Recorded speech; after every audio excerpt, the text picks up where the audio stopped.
One thing I noticed last year taking photos in the desert for the first time is that I'm very used to shooting nature in a very similar color palette over here. Because here in Ontario, we have a lot of trees, we have a lot of fields, and just a lot of green, and that's about it. And although that is kind of obvious and something that I did know, it was kind of interesting to go to a whole new place with a completely different color palette of the landscape everywhere you go. And what I noticed when editing these photos on the plane on the way home, having different color palettes made me want to lean into different editing styles while I was editing the photos. But I've got 3 desert photos loaded up here, and I'm gonna edit them a bit differently than I would edit photos from Ontario. So let's get into it. The first one here is one of my favorite shots from this trip. This was the sunrise over the Zion Valley in Utah. I remember being so just absolutely dead taking this photo. The hike to get to this viewpoint was a pretty easy one, but oh my God, I thought I was gonna die because I stayed up the entire night before shooting astro photos. We've got a good amount of natural contrast in here, but it's a little blown out around here. So I'm just bringing the highlights down to correct for that. There's a vertical version of this photo actually hanging up right there. That's how much I like it. And now we're also losing some detail in the shadows here, so I'm gonna bring this up. It's nice to bring down the highlights and bring up the shadows to make sure you get all the detail in the image, but you don't wanna remove too much of the natural contrast in the image. And then as you can see on our histogram here, we don't have a white point and we don't have a black point, so I'm gonna bring the whites up just until we do right there and bring the blacks down until we do. And I'm happy with this amount of contrast. I'm gonna add a little bit of warmth here because in the distance here, you get this like atmospheric haze and it kind of makes things a little hazy. You can remove this with a circular polarizer, or at least most of it, but it has a bit of a blue tinge here and I wanna make that a little more neutral. So I'm gonna warm up the photo just a little bit. This will also help just give the sunrise a bit of a warm, natural glow here. And then I'm gonna add some texture and clarity. Never go overboard with these ones. I'm not gonna mess around with the tone curve too much because I'm already pretty happy with the amount of contrast here. All right, here's where the stylistic stuff that I really enjoy in my edits comes out, is in the color mixer and then sometimes the color grading. Let's see how we can shift the colors around to make this image have a bit more of a cohesive color palette. The first thing I'm noticing is there's some aquas, blues, and purples kind of in the shadows around here. So I'm gonna take my purples and shift them towards the blues. It makes it a little more neutral looking. And then we take the blues and shift them a little bit towards the purples. The greens in here are looking just a little bit bluish as well. So I'm gonna move the aquas a bit into the green and then the green a bit into the yellow, but not too much because I don't want it to not be green. I just don't want it to be that green, if that makes sense. Now, most of this image lies within the yellow, orange, and red sliders. So I'm gonna mess around with this a little bit, but I don't wanna change it too much because it'll look kind of weird. All right, so let's check in. This is what we started with.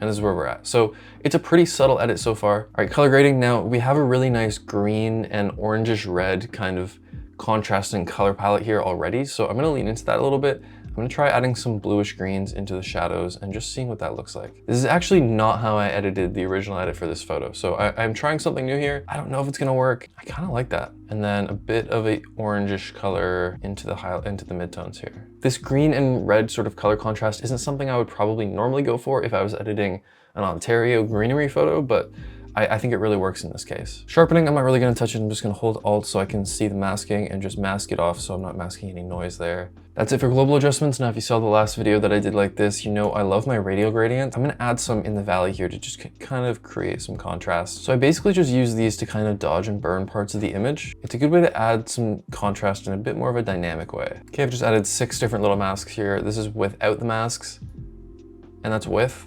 All right, so this photo, before and after.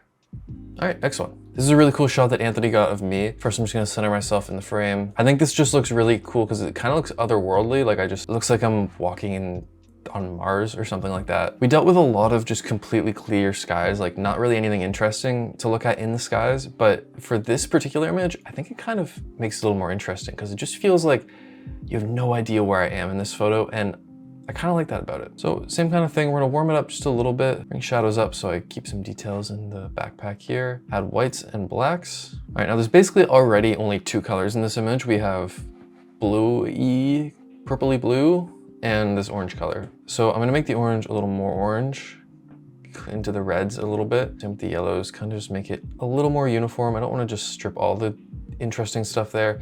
Now with the blues, I'm gonna push that into the cyans just a little bit because I think that is gonna add a really nice, orange and teal natural look to it. Not like this. People do orange and teal and go really far with it. We're not doing that. I still want it to look like it could be a real color. And then I'm also gonna desaturate the blues a bit because they are a little much. There's not really any skin tones in this photo. There is my hand, but you can barely tell. Normally, I wouldn't push the saturation. If there's a person in the photo, I wouldn't push the saturation of the oranges and yellows because it would show up in the skin tones, but I don't really need to worry about that here. I'm bringing down the luminance of the orange just to kind of save some of the texture and detail going on in here. All right, now for this one, I'm gonna add, for this color grading, again, I like to lean into the natural color palette of the image, and we've created a nice orange and teal look already, so I'm gonna add some orange into the midtones here, and I'm gonna add some blue into the shadows and just kind of lean into that look. And we are actually getting a little bit oversaturated here, so I'm gonna bring the oranges back down a bit. There's just a little too much for me. Now for the local adjustments. I'm gonna take a radial gradient on me, but I'm gonna add a second one here,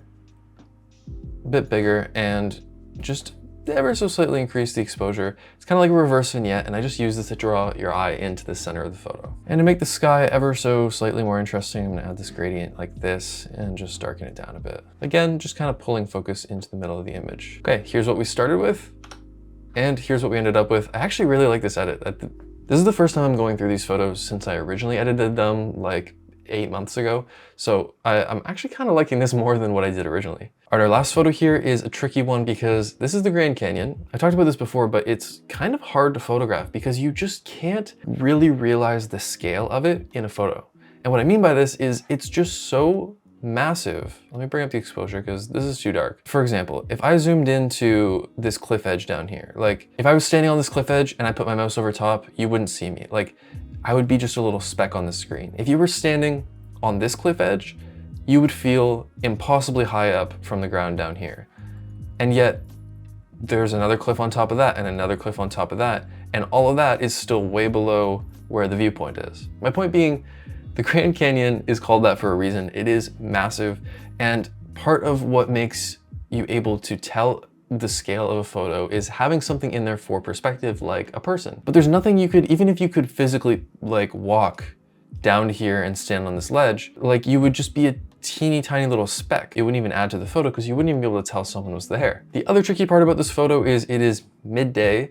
You can see we're getting a little bit of a lens flare over here. And we're also, because all this stuff is so far away, again, the atmosphere and the air kind of just washes everything out. So these are a few things I'm going to try and correct for and turn this into a bit of a nicer photo. I actually nailed the horizon on this one, maybe a tiny bit off, but not too bad. I want to turn this blue atmosphere into more of a neutral color. I can also just desaturate the blues, but I do want this to be a warmer photo because I think it'll just make it a little more interesting. Now this is already a very contrasty photo, like the sun hitting the mountains here and creating all these shadows. I really want to lean into that, so this is going to be a like high contrast edit. Now you can also see in the corner here just the safety guard railing that was at the viewpoint. Just gonna crop that out. I could generative fill it out, but I don't really want to bring this into Photoshop. And I'm gonna try a little bit of dehaze. I don't normally add too much of this. I'm gonna try and locally do this though, because if I just crank it and get rid of the haze like that, then I end up just crushing the dark parts of all of the other parts of the image that already look good. So I'm gonna desaturate the blues here a bit.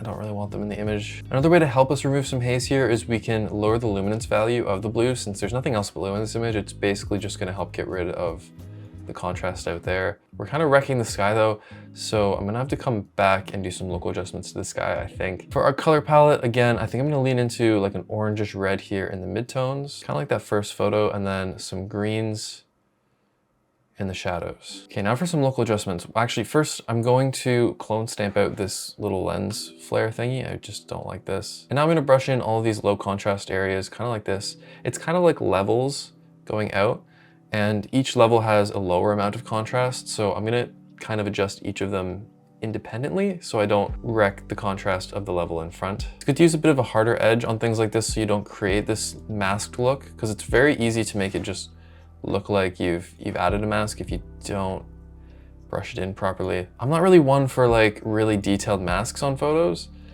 which is why I like to just use really soft radial gradients usually, but because as you can see now, like I brushed this in and like I overdid it and now we have this weird line on this mountain. All right, this is definitely a trickier one, but overall I'm pretty happy with how this looks. I don't know if this would be like my favorite photo, but I think it's a good one to try and edit because, I mean, it's the Grand Canyon. This was what we started with, which admittedly is pretty dull, and this is what we ended up with, which, I mean, it's not bad. But that's all I got for you. If you enjoyed this video, hit the like button, subscribe if you want to see more stuff like this. I've got a lot of great content coming this year, so stay tuned. Thank you guys for watching. I'll catch you in the next one.